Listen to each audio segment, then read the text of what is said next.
On the 30th of May of this year, I was in the middle of a battle with agoraphobia that had been going on for 5 years. And in that 5 years, I probably left the house for 15 times for instances that were longer than a quick 10-minute appointment or something. And even then, I'd get to, say, the hospital where the appointment is, I'd wait around for a bit, and the agoraphobia and not being used to society, I'd leave before I was being seen and things.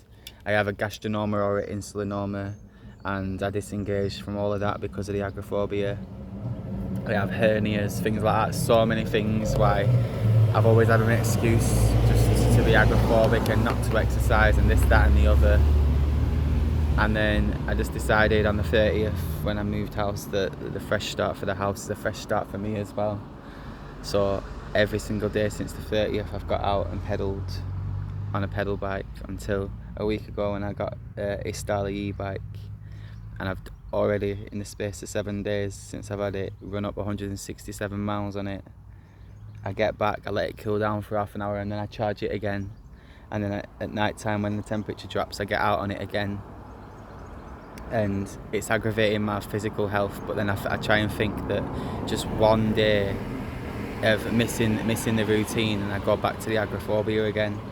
So instead of letting everything get into that routine again, I've tried my best to get any Starley range extender to give me an extra 30 miles so I can get up to 60 miles on like flat terrain, maybe about 50 if I'm going up steep hills and stuff, and then I can start getting to more fells. And what I can do is I can plan to start going to the cafes at the bottom of these fells and go there first thing in the morning while they're quiet, but stay there for an hour or two, have a couple of brews, a cake, everything, and that also helps my eating.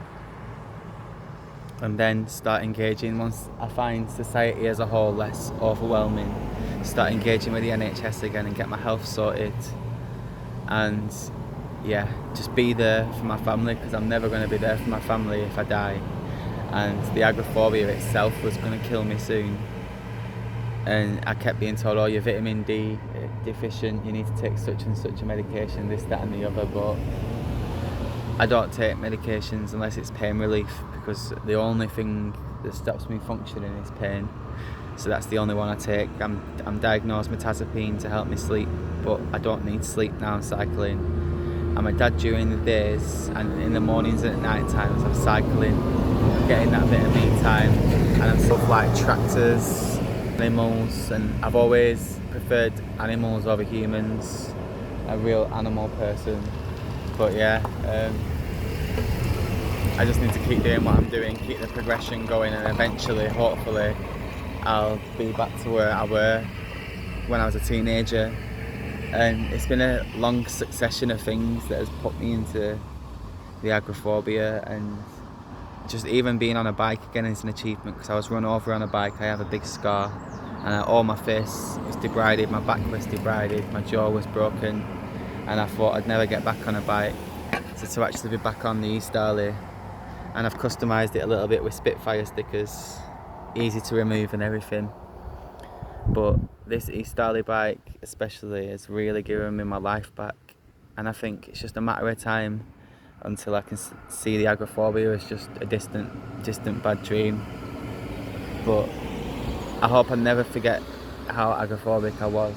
And I still am to a degree socially, but I can get out now, and like all these mountains over there and stuff, that's what I want to aim for. I want to aim for Jeffrey Hill, I want to go back to Beacon Fell for longer, I want to go to Clitheroe and all the Roman forts in Ribchester again, but actually spend time there, do some videos.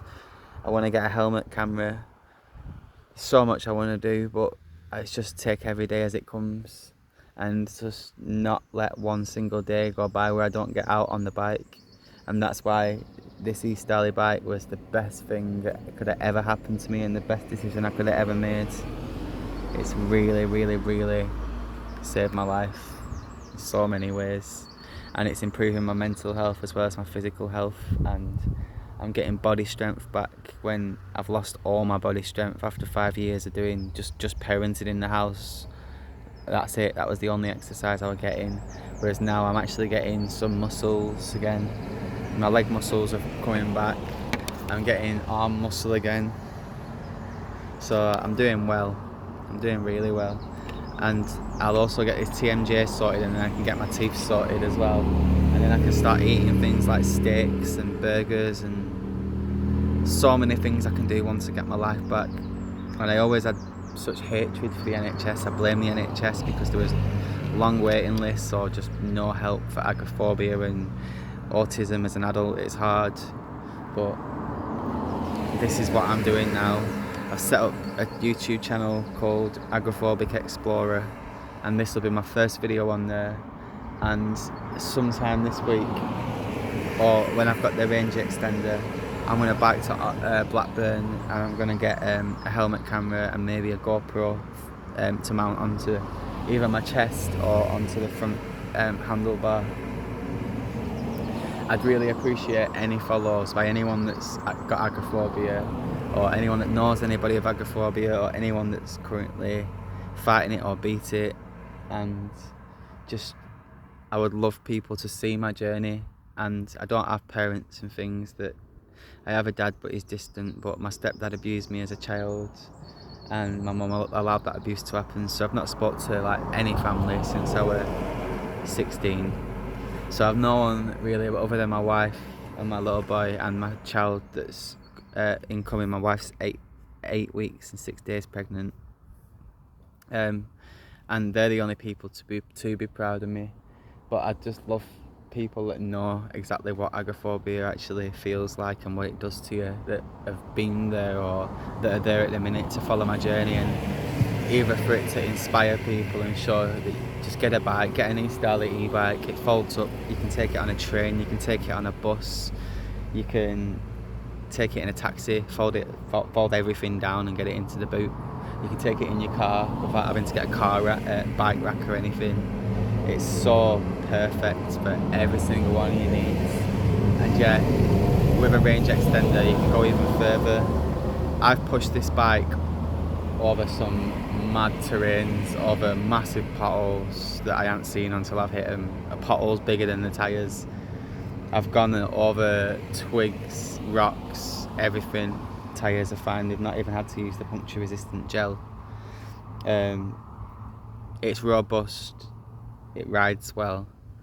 The fact that you can take the seat out to charge the battery, or just charge it through the little hole in the seat, depending on what model it is. Mine's the E20.8 Pro, and I can charge it through underneath the seat.